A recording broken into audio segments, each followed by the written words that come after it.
BBC Bangla একটা report করেছে, যুগান্তরও সেটা আপ করেছে। সেটা হচ্ছে অনুশোচনা নেই, ষড়যন্ত্র তত্ত্বে ভর করে এগোতে চাচ্ছে আওয়ামী লীগ। এবং আমার যেটা বিশ্বাস, এই তত্ত্বটাও তাদের ব্যর্থ হবে। আগের যেই তত্ত্বে, যেই ব্যবস্থাপনায় আওয়ামী লীগ ক্ষমতায় থেকেছে 15 বছরে, এখন মানুষ সজাগ হয়েছে। তারা আর ওই কায়দায়, শুধু আওয়ামী লীগ কেন, আর কেউ থাকতে পারবে না স্বৈরতন্ত্র টিকিয়ে রেখে এবং জালিয়াতির নির্বাচন করে। ফলে আওয়ামী লীগকে এখন ভিন্ন কৌশল নিতে হবে। এখনো পর্যন্ত তাদের যে অবস্থাটা, তাতে মনে হচ্ছে যে তাদের অহংকারের পতন ঘটে। মানে মানে কি বলে, যেহেতু দিল্লিতে একটা আশ্রয় পেয়েছে, ভারত তাদেরকে উদারচিত্তে তাদেরকে গ্রহণ করেছে, ফলে সেই জোরে তারা মনে করছে যে তারা তত্ত্ব চালাবে দেশে বিদেশে। তারা বলবে যে এটা ষড়যন্ত্র হয়েছে, ষড়যন্ত্রের মাধ্যমে এই সরকার ক্ষমতা এসছে বা আওয়ামী লীগকে ক্ষমতাচ্যুত করা হয়েছে। কিন্তু আওয়ামী লীগ বিগত 15 বছরে কেমন নির্বাচন করেছে, কেমন শাসন দিয়েছে, এটা বিদেশিরা মোটামুটি জানে। আর ইউনূস সরকার যেটা বলছে যে তারা এখন দ্বিতীয় পর্বে উন্নীত হয়েছে, তাদের এখন প্রধান কাজ হচ্ছে একটা ভালো নির্বাচন করা।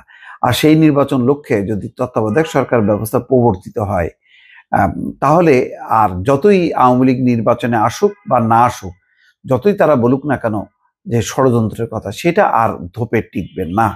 এবং আস্তে আস্তে গুরুত্ব এমনিতেই কমে যাবে। ভারতের রাজনৈতিক মহলও কিন্তু এখন ভাবছে যে শেখ হাসিনা তাদের জন্য বোঝা। এবং বাংলাদেশকে অ্যাসেস করা, ভারতের ভারতের শাসকরা, কূটনীতিকরা ব্যর্থ হয়েছে যে বাংলাদেশের মানুষের মনোভাব কি।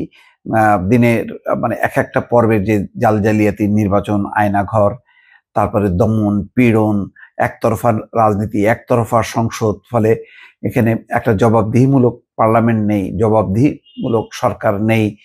যখন তখন যাকে তাকে উৎখাত করা যায়, এমনকি প্রধান বিচারপতিরা পর্যন্ত নিরাপদ না, যেভাবে এস কে সিনহাকে চলে যেতে হয়েছে। এই সমস্ত ইতিহাসগুলো সবাই জানে এবং তারা, বিদেশিরা ভালো করেই জানে যে বাংলাদেশকে একটা নিরাপত্তার স্বার্থে ভারত যেন তেনভাবে বাংলাদেশকে ব্যবহার করেছে এবং শেখ হাসিনা সেই কাজটি সম্পন্ন করেছেন ভারতের পক্ষ হয়ে। ফলে এখন যেটা অবস্থা, যে রাজনৈতিক বিশ্লেষকরা বলছেন যে 15.5 বছরের দীর্ঘ শাসনামলে আওয়ামী লীগ ক্ষমতার অহংকারে রাজনীতি বিচ্ছিন্ন হয়ে প্রতিপক্ষ রাজনৈতিক দলগুলো, এমনকি সাধারণ মানুষকেও খেপিয়ে তুলেছিল। এবং যারাই আওয়ামী লীগের বিরোধিতা, তারাই পাকিস্তানের দোসর, রাজাকার, আলবদর, এই সমস্ত বলে গালাগালি দিত। শেষ পর্যন্ত টেকে নেই।